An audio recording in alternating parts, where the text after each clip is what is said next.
Good morning, everybody.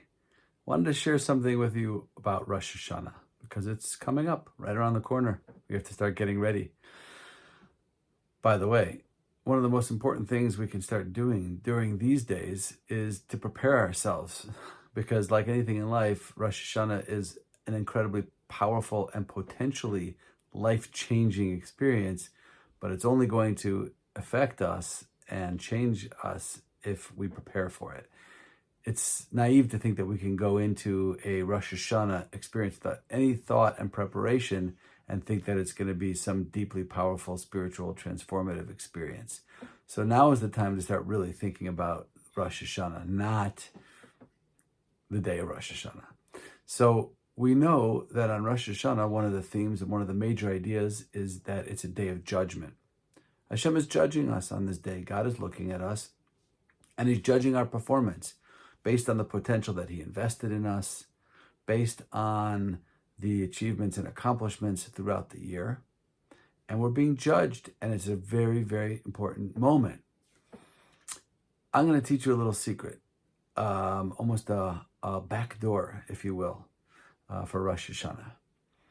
And that is the very simple idea that the Talmud tells us that the way we judge other people, the methodology, the approach, the attitude towards judging other people that we take is the exact same approach or attitude towards judgment that God takes towards us.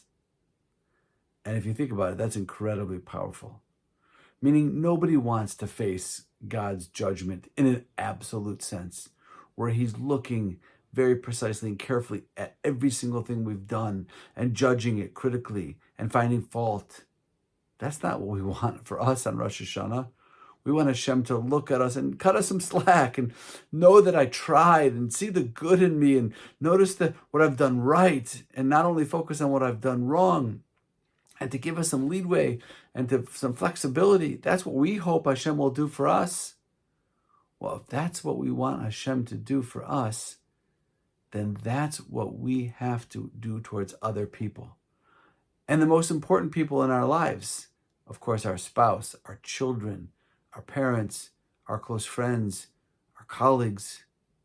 The way we judge, or better yet, don't judge them, is the way Hashem is going to judge us. So something that we can start working on right now is working on being less judgmental. A lot of times we see people do things.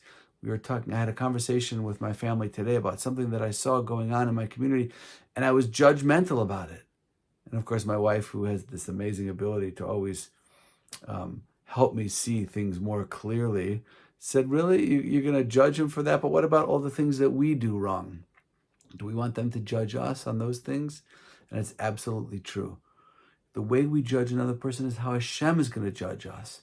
So when we judge somebody, we want to look for extenuating circumstances. We want to try to give them the benefit of the doubt. We want to allow them to be innocent until proven guilty. We want to see them in a positive light and find a way not to focus on the negative, or what seems to be the negative action or the negative attitude, but instead to see maybe what's behind it, the deeper reason, maybe the pain or the difficulty or the struggle that they're going through. That is probably the most important thing that we can know going into Rosh Hashanah. And we have a few weeks to start working on that within ourselves. The most important thing that we can say in Rosh Hashanah is not, Hashem, please forgive me. It's to be able to turn to another Jew, or at least in our heart, and to be able to turn to that person and say, I forgive you. I forgive you, and I'm not going to judge you negatively, and I'm going to see you in a positive light, because ultimately, that's the exact way that Hashem is going to see us on this very, very important day. So it's something to think about, something to discuss at your Shabbat table, and I'm wishing everyone a wonderful Shabbos, Shabbat Shalom from Yerushalayim.